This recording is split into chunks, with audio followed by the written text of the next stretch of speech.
Hi, this is Kit, and I have some sad news. I lost both my white hive and my blue hive in the major freeze, below zero snaps we've had this winter. So the first below zero, which was a major one, was 11 degrees below zero, took out my blue hive, and the second one, which was like a little bit milder at, -4, took out my white hive here.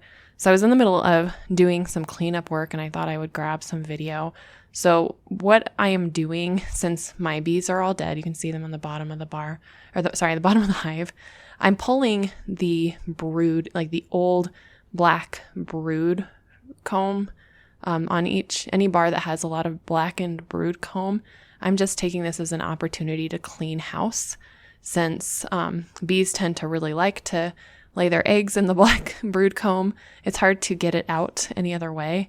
So in the end, I ended up harvesting 22 bars of it. But this is getting into my blue hive. All of this before the feeder board was all kind of empty comb that was ready for them in the spring. There's that fondant bar. They didn't eat anything because they had plenty of honey in here. And this first bar you'll see is not brood comb. There's no blackness to it. So I left this. And the next one that you'll see come out was blackened brood comb. And the blackness is just generations of cocoons that have been left and then resealed after generation and generation of bee. So it leaves behind just this kind of dark color. And I'm actually going to show at the end of the video what they look like what these cocoons look like when you melt out the wax. So, it was a sad deed, and I'm set up for my next package for the spring, but I had to pull out quite a lot of blackened brood comb, and you can see some of it right there. So harvesting for a top bar hive means that you crush and strain the honey out, so you can see that happening there. I did get about 3 to 4 liters of honey. And the thing about harvesting honey when it's been outside in the freeze is it crystallizes very fast. So all of this has crystallized since the harvest.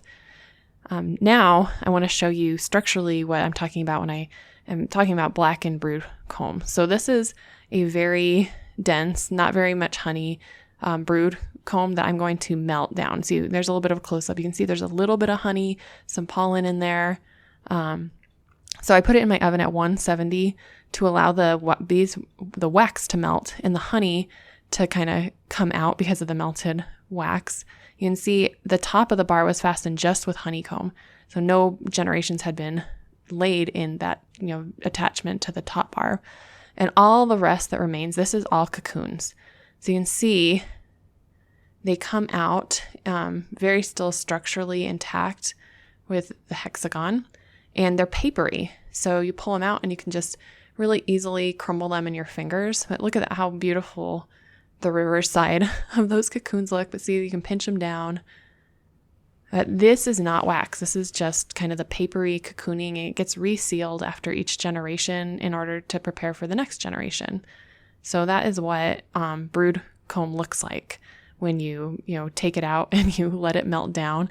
It leaves all the papery cocoons. There's all the wax that's absorbed by the paper towel. All of that melted out at the 170 degrees.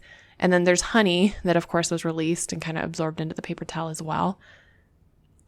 Once again, the top bar was completely disconnected because there's been no generations of brood right at the top there. So that's what that looks like.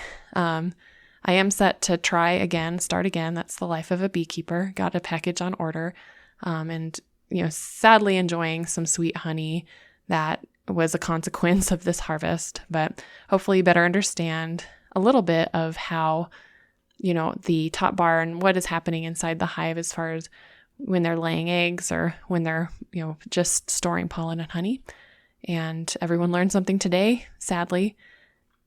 I'll be in touch with hopefully more videos soon. Cheers.